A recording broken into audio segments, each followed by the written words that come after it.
Guys, അപ്പോൾ കഴിഞ്ഞ ആഴ്ചകളിലൊന്നും വീട്ടിൽ പോയില്ലായിരുന്നു കേട്ടോ. കഴിഞ്ഞ 2 ആഴ്ചയായിട്ട്. അപ്പോൾ ഇന്ന് ദേ വീട്ടിൽ പോകുന്നതിന് മുന്നേ ആയിട്ട് ഒരു റീൽസ് അങ്ങ് എടുക്കാമെന്ന് വിചാരിച്ചു കേട്ടോ. തെച്ചുടിൻ്റെ ഡ്രസ്സ് പുതിയതാണ് കേട്ടോ. മീഷോയിൽ നിന്ന് ഫ്ലിപ്കാർട്ടിൽ നിന്ന് വാങ്ങിച്ചാണ്. പറ്റുമെങ്കിൽ ഞാൻ ലിങ്ക് ഇവിടെ കൊടുത്തേക്കാവേ. അങ്ങനെ വീട്ടിൽ വന്ന് കയറിയപ്പോൾ ഒരു നേരമായി. വന്ന പാടത്തിന് അല്ലിക്കുഞ്ഞൊക്കെ വന്ന് കൊണ്ടുവന്ന് കളിപ്പാട്ടങ്ങളൊക്കെ വെച്ച് കളിക്കുവാണ് കേട്ടോ. പിന്നെ കഴിഞ്ഞ ആഴ്ച നമ്മുടെ കാഞ്ഞിരമറ്റം പള്ളിയിൽ പെരുന്നാളായിരുന്നു. അപ്പോൾ അതിൻ്റെ കുറച്ച് അവിടെ പോയി വാങ്ങിച്ച കുറച്ച് സാധനങ്ങളൊക്കെ ദേ പിള്ളേർക്ക് കൊടുക്കുവാണ് കേട്ടോ. കട്ടകൾ, പിന്നെ തെച്ചുടിക്ക് എന്തുമാല, ബോയ്, ബുഷ്, അല്ലിക്കുഞ്ഞിൻ്റെ കാറൊക്കെ. എത്ര കിട്ടിയാലും കാറൊന്നും മതിയാകത്തില്ല. ഒരു കുന്ന് കാറുണ്ട്. എന്നാലും പുതിയ പുതിയ കാറ് കാണുമ്പോൾ അവന് വീണ്ടും ഭയങ്കര ത്വരയാണ്. ഒരു കാർ അഡിക്റ്റാണ് ഗൈസ്. കാർ ഭയങ്കര ഇഷ്ടമാണ് കേട്ടോ. അങ്ങനെ പിന്നെ തെച്ചൂട്ടിക്ക് കഴിഞ്ഞ വട്ടം തെച്ചൂട്ടിൻ്റെ വാച്ച് ചേട്ടൻ തല്ലി പൊട്ടിച്ചു എന്ന് പറഞ്ഞിട്ട് വേറെ 2 വാച്ച് അമ്മ 2 പേർക്ക് വാങ്ങിച്ചു കൊടുക്കുന്നുണ്ട് കേട്ടോ. പിന്നെ ഇവർക്ക് വേണ്ടിയിട്ട് ഇവിടെ വീട്ടിൽ കളിക്കുടുക്ക് വരുത്തുന്നുണ്ട്. അതൊക്കെ ഇത്തവണ വന്നതൊക്കെ എടുത്ത് കൊടുക്കുവാണേ.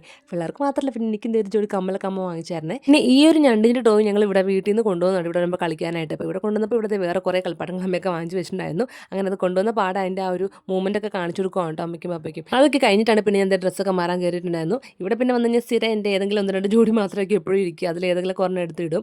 അപ്പോൾ ഇടുന്നതിന് മുന്നേ ഞാൻ ജസ്റ്റ് ഹോളോട് വന്ന് നോക്കിയപ്പോൾ കൊണ്ടുവന്ന കളിപ്പാട്ടങ്ങളും പിന്നെ കളിക്കുടുക്കൊക്കെ എടുത്ത് 2 വരുന്നത് പടം വരെയും കഥ പറച്ചിലൊക്കെ തുടങ്ങി കേട്ടോ. ഇത് കുറച്ച് നേരം ഇങ്ങനെ കളിച്ച് കഴിഞ്ഞിട്ടൊക്കെ പിന്നെ ഡ്രസ്സൊക്കെ മാറാൻ പോകുള്ളേ. ഞാൻ പിന്നെ ഇത്തവണ ഒരു ചേഞ്ചിൻ്റെ അനിയൻ്റെ ഒരു ടീഷർട്ടും പിന്നെ അമ്മയുടെ ഒരു പാൻറ്റും എടുത്ത് ഇട്ടു കേട്ടോ. അത് കഴിഞ്ഞ് നേരെ വിശക്കണം പറഞ്ഞപ്പോൾ അമ്മയുടെ ഫുഡൊക്കെ അവിടെ റെഡിയാക്കി വെച്ചിട്ടുണ്ട്. ഇനിയിപ്പോൾ ഇങ്ങോട്ട് മേശപ്പുറത്ത് കൊണ്ടുവന്ന് വെച്ചാൽ മതി. അങ്ങനെ അവിടെ നിന്ന് കറി തരും. ഞാനിവിടെ പാസ് ചെയ്ത് കൊണ്ടുപോകും കേട്ടോ. ഇത് കറികളൊക്കെ ഓരോന്നിട്ട് അമ്മ തന്നുകൊണ്ടിരിക്കുന്നു. അതൊക്കെ ഞാൻ മേശപ്പുറത്ത് കൊണ്ട് വെക്കുന്നുണ്ട്. വറുത്തുമീനുണ്ടായിരുന്നു, പിന്നെ എന്തോ മീൻകറിയൊക്കെ ഉണ്ടായിരുന്നു കേട്ടോ. പിന്നെ ഞാൻ വന്ന പാടത്തന്നെ അമ്മ രാവിലെ ഉണ്ടാക്കി പൂരി കണ്ടായിരുന്നു. അപ്പോൾ ഞാൻ വന്നപ്പോഴേ പറഞ്ഞു എനിക്ക് രാത്രി കഴിക്കാൻ പൂരി മതി എന്നൊക്കെ പറഞ്ഞേ. പപ്പയാണെങ്കിൽ പിന്നെ പപ്പയ്ക്ക് കഴിക്കാനായിട്ട് ഇപ്പി നൂഡിൽസ് ഉണ്ടാക്കുവാണ് കേട്ടോ.